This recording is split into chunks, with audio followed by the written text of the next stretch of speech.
Bonjour à tous. Leçon suivante, leçon numéro 8, médecine des quatre éléments. Voilà. Alors, les quatre éléments, terre, eau, air, feu.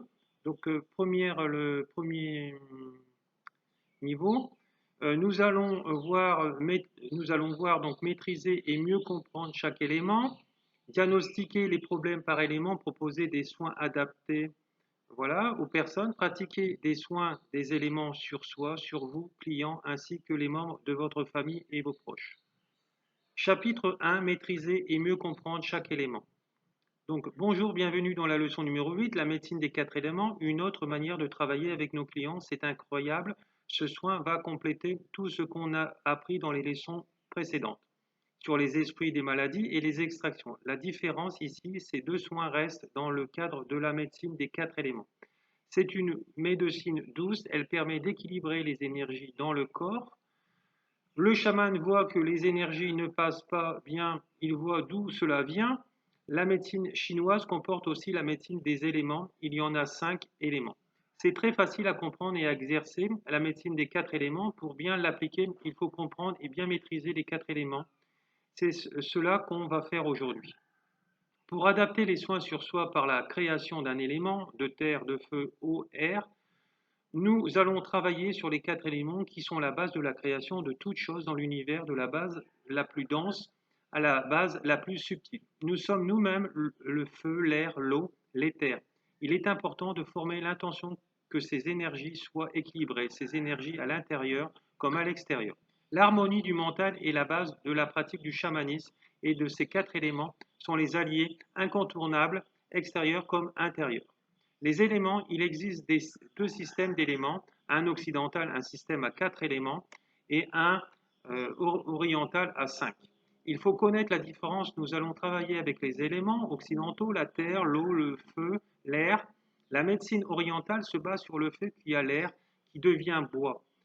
Un autre élément qui s'appelle le métal, rien d'autre que l'élément de la terre, les autres, le feu, la terre et l'eau. Les éléments les plus importants sont les 4 éléments. Aujourd'hui, on va apprendre les éléments. La terre, sollicite qui est consistant, froid et mou. On va faire des exercices avec chaque élément pour faire le travail nécessaire. Pour voir leur consistance, c'est nécessaire pour apprendre à faire les soins dans les cours suivants. L'eau, c'est un élément liquide, prend facilement forme dans son récipient, c'est assez froid, assez résistant, résiste beaucoup à la pression. L'air, c'est un élément léger, gazeux, on arrive très bien à le compresser, il change facilement de forme. Le feu, c'est un élément chaud, il possède une chaleur le plus dur à maîtriser. Cela demande une maîtrise de soi. Les éléments sont que dans le monde intermédiaire uniquement, c'est la matière plutôt des molécules d'un élément. Tout ce qui existe dans ce monde est fait. Donc les animaux, les arbres, les entités sont faites d'un élément. Dans les leçons suivantes, on va apprendre à travailler avec des entités, des éléments. On va le faire dans la formation professionnelle avancée. On va travailler avec les élémentaux, on les appelle les esprits de la nature. Ils sont faits dans un certain élément. L'élément, c'est une matière qui existe dans le monde intermédiaire, c'est quelque chose qui peut avoir son côté positif et son côté négatif. Il faut aussi connaître pour pouvoir traiter les choses suivantes. Premier élément de la structure du monde, la Terre, le plus primitif. C'est des émotions très basses, côté négatif, dépression, angoisse, la terreur, les sentiments qui nous lient, la possession sexuelle, cela appartient à la terre, la possession matérielle, etc. Positif, le chakra des pieds et rouge représente la force, l'existence, la force monétaire. Alors bien sûr, là, c'est les couleurs qui correspondent donc au chakra dans le chamanisme sibérien.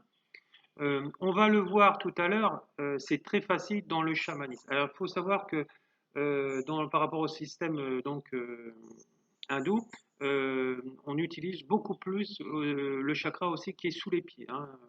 Donc on travaille essentiellement sur les 8 chakras. Alors le dysfonctionnant est chez une personne peut nous dire si c'est un manque ou un excès. La plupart du temps, on augmente le niveau d'un élément en général et parfois on le baisse. L'eau, c'est lié au sentiment des émotions avec tous les sentiments qui peuvent nous lier avec les émotions, la haine, la jalousie, la sensibilité, l'envie et les sentiments, cela réside dans l'eau.